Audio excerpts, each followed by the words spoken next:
Welcome to English class. First, what is communication? Communication is derived from the Latin root communis, which means transmitting information.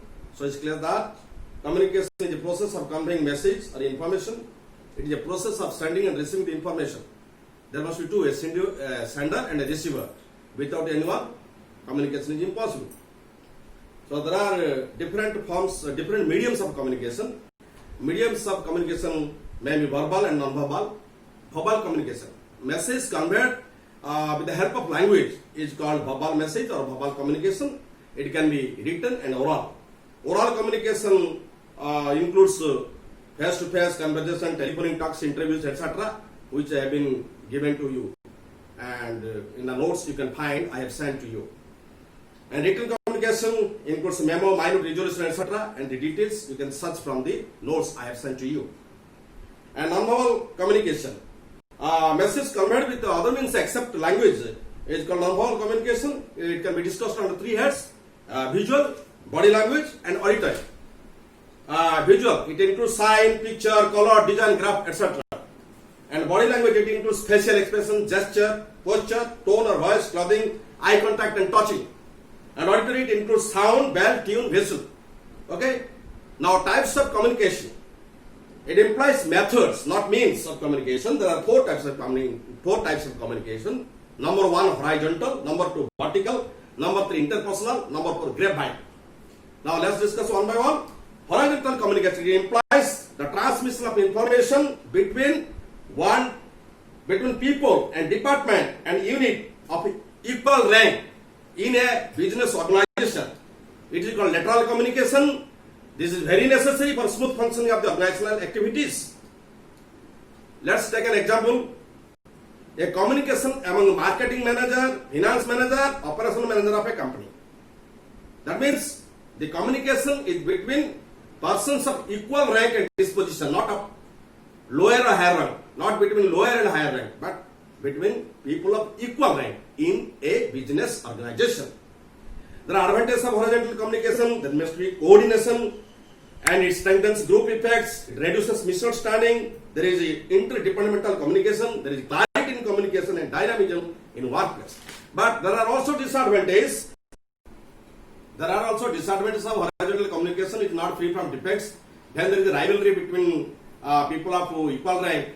Then it will be very, very defective, and the work of the organization will be disrupted. There may be conflict in the department, and it is not upward or downward communication. Communication between persons of equal rank. There is no upward or downward communication. That is another disadvantage. And there may be waste of time in gossiping, and there may be feeling of frustration in case of horizontal communication. Now, coming to vertical communication. Vertical communication. That means there will be upward and downward communication.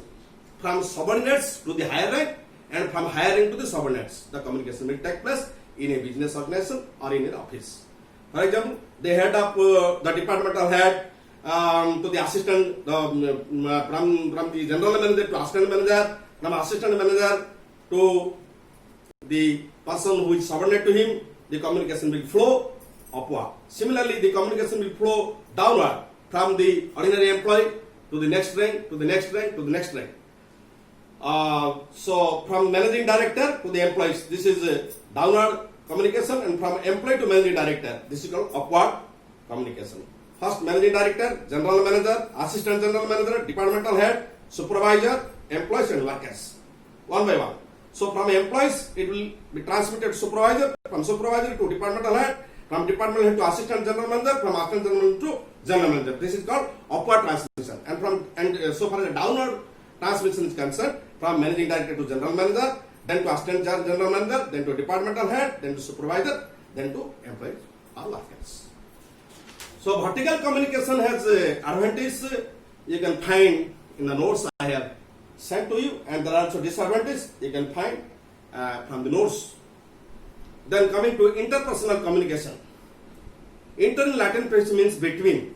Personal, it is a personal communication. That interpersonal communication is a correspondence between two or more people. The exchange of information may be through verbal and non-verbal means. So interpersonal communication is important when you are facing an interview for a job. We use interpersonal skills as the life skills. The following are the forms of interpersonal communication. Now I am telling one by one, giving you one by one. Verbal, written, gestural, silence, listening, facial. Interpersonal communication. Now I am telling one by one, giving you one by one. Verbal, written, gestural, silence, listening, facial, moral and informal. Formal and informal. Sorry, formal and informal. Formal is formal information is official and informal is social or personal. There are principles of interpersonal communication. The four main principles of interpersonal communication are as follows. It is must, and you cannot withdraw the words you have told or you have spoken. Okay, so it is contextual. That means you have to talk according to the context. That is all about your interpersonal communication. Now coming to grapevine communication. Grapevine communication is based on personal or informal relationship between the members of a group. It is not formality. It is beyond formality. There are different types of grapevine communication. Number one, single strand chain. Single strand chain. What is single strand chain? Now in this case, A tells to B, B tells to C, C tells to D, and so on. So this is called single strand chain. A tells B, B tells C, C tells D. This goes on till it reaches all the people involved.